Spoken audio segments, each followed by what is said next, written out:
भारत जोड़ो, भारत जोड़ो। अभी हम फिलहाल चल रहे हैं भारत जोड़ो यात्रा में, जो हिंगोली शहर से निकल चुकी है और हमें पहले दिन से चल रहे योगेंद्र यादव जी मिले हैं। कुछ सवाल है जो आपसे पूछने हैं। मुझे बताइए, इस यात्रा का नाम है भारत जोड़ो यात्रा। क्या वाकई में भारत टूटा है? तो टूटा है तो किस तरह से टूटा है बताइए। टूटा नहीं है, तोड़ा जा रहा है। अपने आप बिल्कुल नहीं टूट रहा है। देश स्नेह का देश है, लोग एक दूसरे के साथ रहना चाहते हैं, प्रेम से रहना चाहते हैं। लेकिन जो लोग सर्वोच्च सत्ता में बैठे हैं, वो वोट की घिनौनी राजनीति के लिए देश को तोड़ने का षड्यंत्र कर रहे हैं। चूंकि उनके पास महंगाई का कोई जवाब नहीं है, चूंकि उनके पास बेरोजगारी का कोई समाधान नहीं है और बढ़ती हुई आर्थिक विषमता के मुकाबले में कुछ भी नहीं है उनके पास, इसलिए वो हर बात को हिंदू मुसलमान कर रहे हैं। वो देश को तोड़ने के लिए हरकतें कर रहे हैं। अगला चुनाव जीत जाएं, अपनी रोटी सिक जाए, इसके लिए घर में आग लगा रहे हैं ताकि रोटी को सेका जा सके। इसलिए चूंकि तोड़ने का साजिश हो रही है, इसलिए कुछ लोगों को सामने आके कहना पड़ेगा कि तुम तोड़ोगे लेकिन हम जोड़ेंगे। यही प्रयास है यात्रा का। मुझे ये भी बताइए कि कुछ सालों पहले आज जिस कांग्रेस की यात्रा या जिस कांग्रेस से राहुल गांधी है, उन पर आपकी बहुत ज्यादा टिक्का टिप्पणी हुई है और उसी राहुल गांधी की यात्रा में आज दिख रहे, क्या कारण है? मैंने तो बहुत कड़े शब्दों में कहा था, तभी नहीं। आपको मैं पुराना और याद दिला दूं, 1977 में मेरे जैसे लोगों की तो राजनीतिक यात्रा ही कांग्रेस की हार से हुई थी। और 80 के दशक में जब 84 की घटना हुई, हम जैसे लोगों ने कहा, आज भी मैं महसूस करता हूं कि भारत के लोकतंत्र के इतिहास पे सबसे बड़ा धब्बा है वो।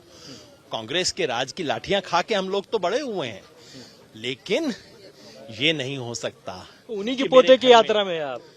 हाँ, मैं बिल्कुल, आपको बताने की आवश्यकता नहीं है, मैं तो जानता हूँ इन सब चीजों को ना। मेरी बात पूरा सुन लीजिए।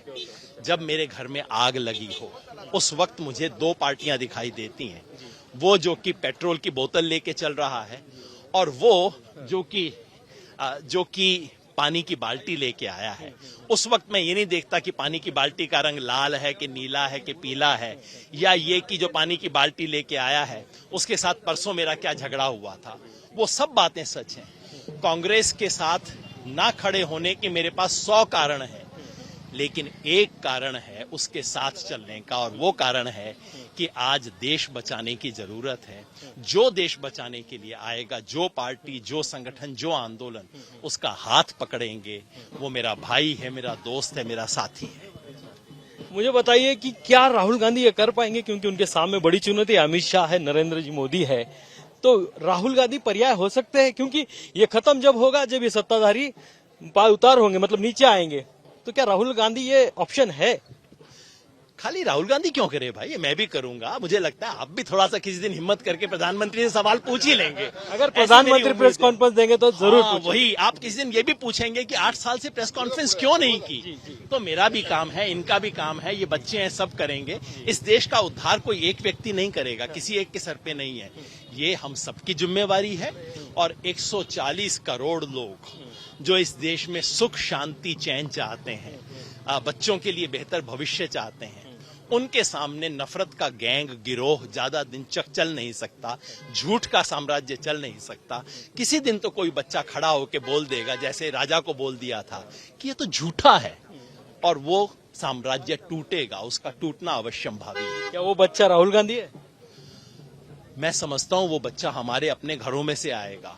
हर घर में कोई नौजवान बोलेगा, पापा बस बहुत हो गया, 8 साल से झूठ सुनते सुनते, कितना झूठ और सुनोगे। ये दिन आएगा, और वो दिन जल्द ही आएगा। राहुल गांधी उसके निमित्त बनते हैं, बहुत अच्छी बात है। अगर मेरे मित्र संजय मंगो उसके निमित्त बनते हैं, और भी अच्छी बात है। जो निमित्त बने, हम सब निमित्त हैं।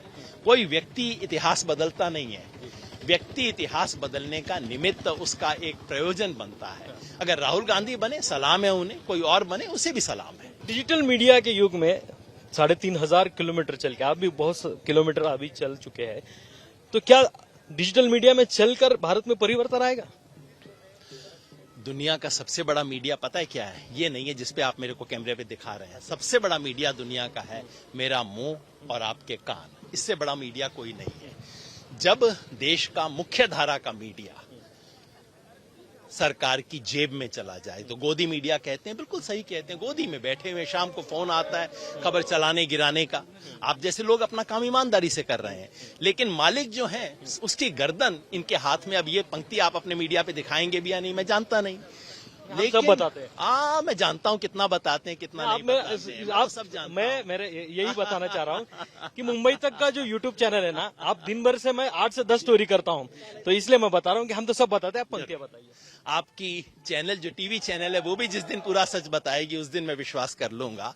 लेकिन जिस देश में मीडिया के मालिकों की गर्दन सरकार के हाथ में हो, जो बोले उसको जेल में बंद कर दिया जाए, जहां संसद में ब्लैकआउट किया जाए, संसद की क्लिपिंग को गायब कर दिया जाए, उस देश में क्या विकल्प है?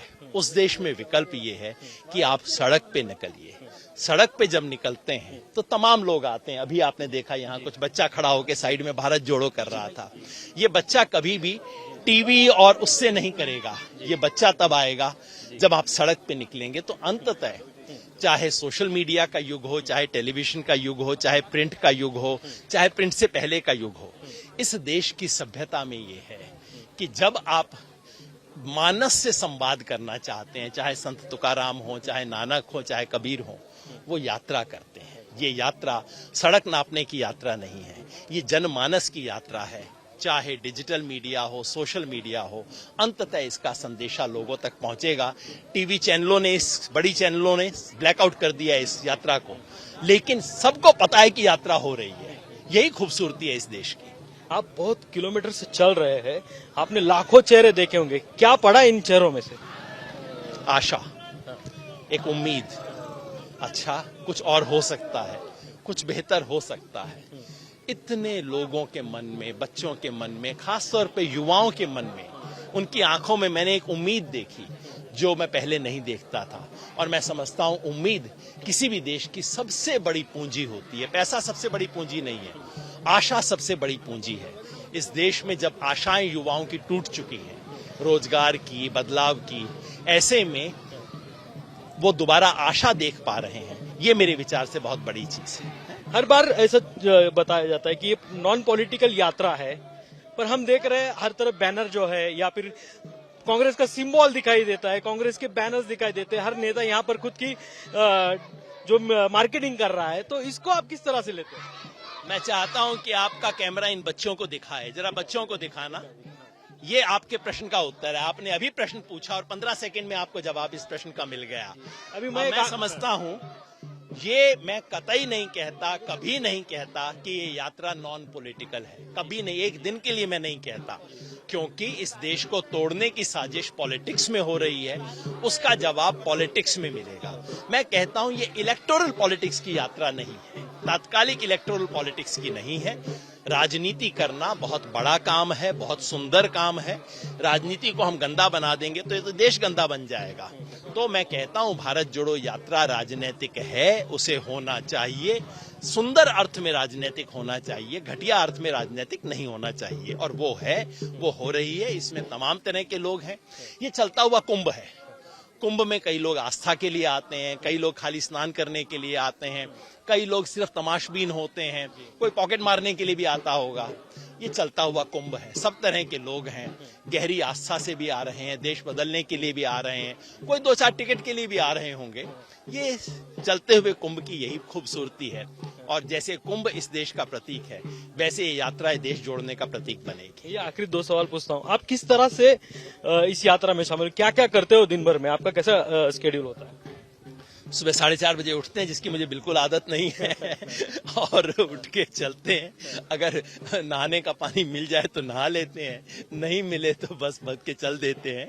पहले 4-5 राज्यों में सुबह नाश्ता मिस हो जाता था, लेकिन आपके महाराष्ट्र की ये महानता है कि महाराष्ट्र में आने के बाद सुबह नाश्ता भी मिलना शुरू हो गया है। पोहा मिल जाता है सुबह, उसके बाद 3-4 घंटा चलते हैं। 9:30-10 बजे जो भी विश्राम की जगह होती है वहां पहुंचते हैं, और तब विश्राम करते हैं, खाना भी मिलता है, और रेस्ट करने के बाद शाम 4 बजे के करीब फिर चल देते हैं, 7 बजे तक चलते हैं। लेकिन चलते हुए नारे देते हैं, ये जो आपके इंटरव्यू की वजह से रुके हुए हैं अभी, घोषणा करते हैं, नारे देते हैं, लोगों से मिलते हैं, जुड़ते हैं, पैम्फलेट भी बांटते हैं। और जैसा मैंने कहा, कोई भी यात्रा केवल पांव की यात्रा नहीं होती, अंततः मानस की यात्रा होती है। ये जो मेरे पीछे तमाम युवा लोग चल रहे हैं, ये सब अलग अलग संगठनों के लोग हैं और ये आए हैं देखने के लिए कि इस देश में बदलाव कैसे लाया जा सकता है।